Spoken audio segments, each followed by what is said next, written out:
Les millions de visiteurs qui sont allés à Marquès depuis sa création le connaissent bien. Il émerveille les petits et permet à leurs aînés de retrouver les joies de l'enfance. Le train mettait les gens en condition. C'est 3 ou 4 kilomètres en train où ils passaient à travers la forêt, ils ne voyaient rien d'extraordinaire, bien entendu. Mais ça, il y avait les odeurs de la forêt, cette façon de couper avec la vie de la voiture, de la vie ordinaire, ça a été une coupure bienfaisante et une des raisons pour lesquelles les gens revenaient. Créée en 1890, cette ligne de 43 km reliait Sabre à Mimizan en passant par la Bouère. Jusqu'à la crise économique des années 1930, 2 trains transportent chaque jour les voyageurs et les marchandises. Le déclin est accéléré par le lancement de lignes d'autocars qui entraînent en 1950 l'arrêt complet du transport de personnes. Le coup de grâce sera lié aux grands incendies de 1949.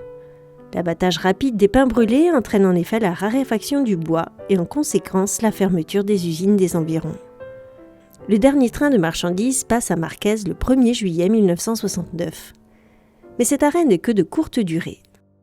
2 mois plus tard, avec la création de Marquès, l'activité renaît.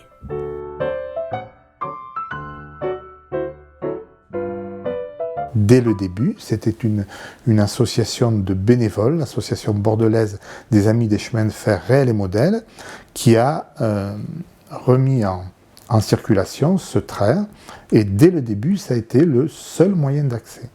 Ce sont des passionnés qui venaient en mobilette depuis Pau ou qui venaient depuis Bordeaux en voiture pour faire fonctionner le train le dimanche. Oui. Ces passionnés ont sauvé in extremis des voitures du train de Palavas-les-Flots datant du début du XXe siècle qui partaient à la destruction. 2 locomotives de 1903 et 1932 sont également en service, ainsi qu'un des premiers autorails, construit en 1935 par de Dion-Bouton. On a récupéré même une locomotive qui a été amenée au débarquement en 1944, qui appartenait à l'armée américaine.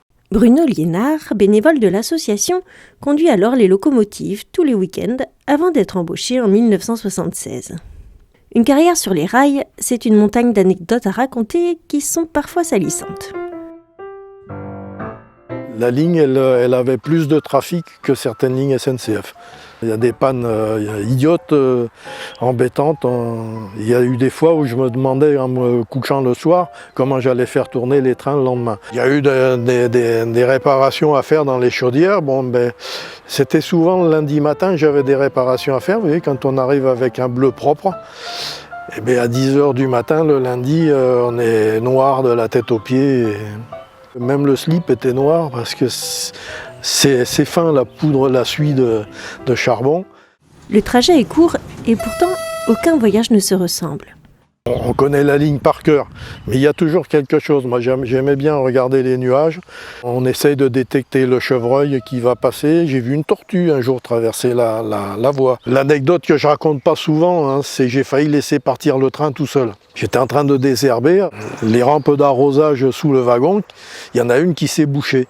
Donc je suis descendu de la machine et pendant ce temps-là, le locotracteur s'est accéléré. Et il a fallu que je cours après pour le rattraper. Je l'ai attrapé du bout des doigts.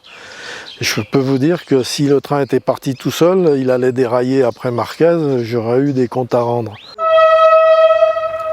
Il arrive. S'il ne conduit plus les trains, Bruno Liénard les entend encore chaque jour dans son jardin. On a posé ce qu'on appelle des poteaux siffleurs de chaque côté de passage à niveau et on a l'obligation de klaxonner. Bon, ça fait du bruit, mais ça fait partie du folklore aussi. Et alors quand vous avez des scolaires qui sont dans le train, vous avez un hurrah à chaque klaxon. Alors c'est amusant, c'est des souvenirs.